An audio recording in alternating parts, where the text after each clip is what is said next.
Hello friends, welcome to Kanish குட்டி channel. நம்ம இன்னைக்கு ஒரு சூப்பரான இன்ட்ரெஸ்டிங்கான தீபாவளி ஸ்வீட் தாங்க பார்க்க போகிறோம். இனிப்பு பூந்தி எப்படி செய்கிறதுன்னு தான் பார்க்க போகிறோம். அதுவும் கடைகளில் கிடைக்கிற மாதிரி செம்மையாக ஜூஸியாக செய்ய போகிறோம். வாங்க வீடியோக்குள்ளே போகலாம். அதுக்கு முன்னாடி நம்ம சேனலை நீங்கள் இப்போ தான் ஃபர்ஸ்ட் டைம் பார்க்குறீங்கன்னா சப்ஸ்கிரைப் பண்ணிவிட்டு அப்படியே பக்கத்தில் இருக்க பெல் ஐகானை கிளிக் பண்ணிவிட்டு பாருங்கள். அப்போ தான் நான் போடுற வீடியோஸ் எல்லாம் உங்களுக்கு ரெகுலராக நோட்டிஃபிகேஷனில் வரும். இனிப்பு பூந்தி செய்கிறதுக்கு ஒரு பவுலில் எல்லோ கலர் சேர்த்துருக்கேன். நமக்கு என்னென்ன கலர் தேவையோ அந்தந்த கலரில் சேர்த்துக்கலாம். நான் எல்லோ கலர் சேர்த்துருக்க பவுலில் ஒரு கப் அளவு கடலைப்பருப்பு மாவு சேர்த்துக்கிறேன். கொஞ்சம் கொஞ்சமாக தண்ணி விட்டு நல்லாவே மிக்ஸ் பண்ணிக்கலாம். எனக்கு 1.25 கப் அளவு தண்ணி தேவைப்பட்டது. நல்லாவே தண்ணியை ஊற்றி மிக்ஸ் பண்ணி எடுத்துக்கலாம், கட்டிகள் இல்லாமல்.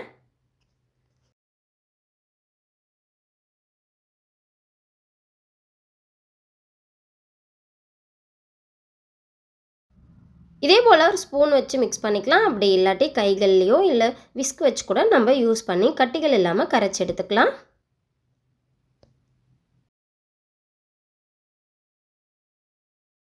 அவ்வளோதாங்க, நல்லாவே கரைச்சி எடுத்துக்கிட்டோம். இந்த பதத்தில் இருந்தால் ஓகே தான். ரொம்பவும் தண்ணியாக இருக்கக்கூடாது, ரொம்பவும் கட்டியாக இருக்கக்கூடாது.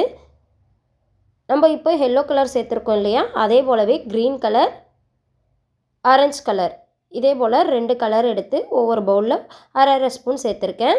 ரெடி பண்ணி வச்சுருக்க எல்லோ கலர் மாவுலேருந்து 2 கரண்டி அளவு 2 கலர்லேயுமே சேர்த்துக்கலாம். சேர்த்துட்டு நல்லாவே மிக்ஸ் பண்ணிக்கலாம்.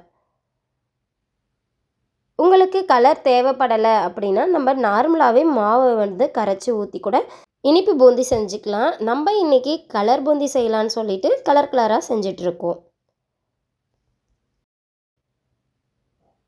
அவ்வளோதாங்க, 2 கலரையுமே நல்லாவே மிக்ஸ் பண்ணி எடுத்துக்கிட்டேன். அடுப்பில் ஒரு கடாய் வச்சுக்கலாம். கடாய் நல்லாவே சூடானதும் தேவையான அளவு எண்ணெய் சேர்த்துக்கலாம். நான் இன்றைக்கி 1/2 லிட்டர் அளவு சேர்த்துருக்கேன். எண்ணெய் நல்லா காஞ்சி வரட்டும். அதிகமான குவான்டிட்டியில் நம்ம பூந்தி செய்கிறோன்னா இதே போல் அகலமான ஓட்டை போட்ட பாத்திரத்தை எடுத்து நம்ம பூந்தி ஊற்றி ரெடி பண்ணி எடுத்துக்கலாம். நம்ம இப்போ குறைவாக செய்கிறதால இதே போல் ஜல்லிகரண்டிலேயே வந்து நம்ம மாவு சேர்த்து பூந்தி போட்டு பொரிச்சு எடுத்துக்கலாம். எப்பயுமே பூந்தி போடுறப்ப எண்ணெய் நல்லாவே காஞ்சிருக்கணும். அப்போ தான் நமக்கு அழகாக பொரிஞ்சு வரும் பூந்தி. பாருங்கள், நல்லாவே சூப்பராக மாவு ஊற்றின உடனே அழகாக பொரிஞ்சு வருது பாருங்கள். இதே போல் தான் எண்ணெய் நல்லா காஞ்சிருக்கணும்.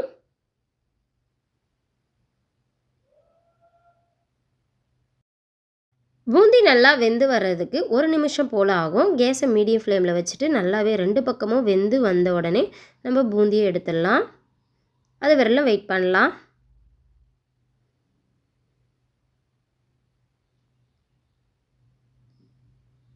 நல்லாவே வெந்து வந்துருச்சு.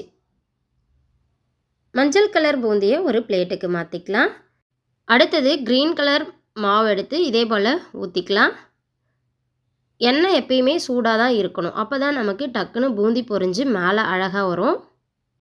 நிறைய பேர் நிறைய விதமாக யூடியூப்பில் தீபாவளிக்கு என்ன ஸ்வீட் செய்யலான்னு சொல்லிட்டு பார்த்துட்ருப்பீங்க.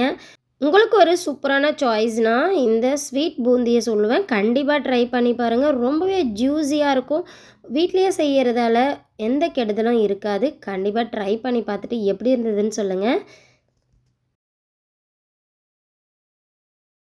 க்ரீன் கலர் பூந்தியும் நல்லாவே வெந்து வந்துருச்சு. ஒரு பிளேட்டுக்கு மாற்றிக்கலாம். இதே போலவே ஆரஞ்சு கலர் பூந்தி மாவையும் எண்ணெயில் ஊற்றி நல்லாவே பொரிச்சு எடுத்துக்கலாம். நல்லா வெந்த உடனே அதையுமே வந்து பிளேட்டுக்கு மாற்றிக்கலாம்.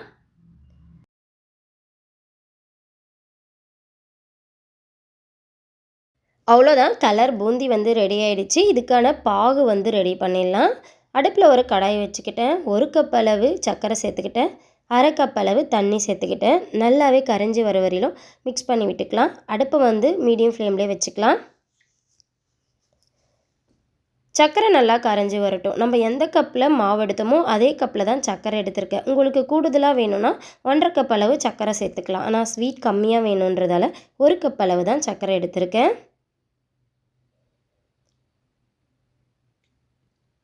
பாருங்கள், நல்லாவே வந்து சர்க்கரை கரைஞ்சி வந்துருச்சு. ஒரு கம்பி பதம் அளவு வந்தால் போதும். பாருங்கள், ஒரு கம்பி பதம் வருதுங்களா? அவ்வளோதான், ஸ்டவ் ஆஃப் பண்ணிடலாம். லைட்டாக ஆறின உடனே வந்து நம்ம பூந்தியை வந்து உள்ளார சேர்த்துக்கலாம். சர்க்கரை பாகு சூடாக இருக்கும்போது பூந்தியை சேர்த்தோம்னா ரொம்பவே வந்து சாஃப்டாகிடும். அதனால் கொஞ்சம் ஆறின பிறகு சேர்த்து நல்லாவே மிக்ஸ் பண்ணிக்கலாம். ரொம்ப ஆறணும்னு அவசியம் இல்லை. கை தொட்டு பார்க்குற அளவு சூடு இருக்கும்போது பூந்தியை கொட்டி இதே போல் நல்லாவே மிக்ஸ் பண்ணி விட்டுக்கலாம். பூந்தியும் சர்க்கரை பாகும் நல்லாவே மிக்ஸ் ஆகணும். அந்த அளவுக்கு மிக்ஸ் பண்ணி விட்டுட்டு ஒரு பிளேட்டுக்கு மாற்றிக்கலாம்.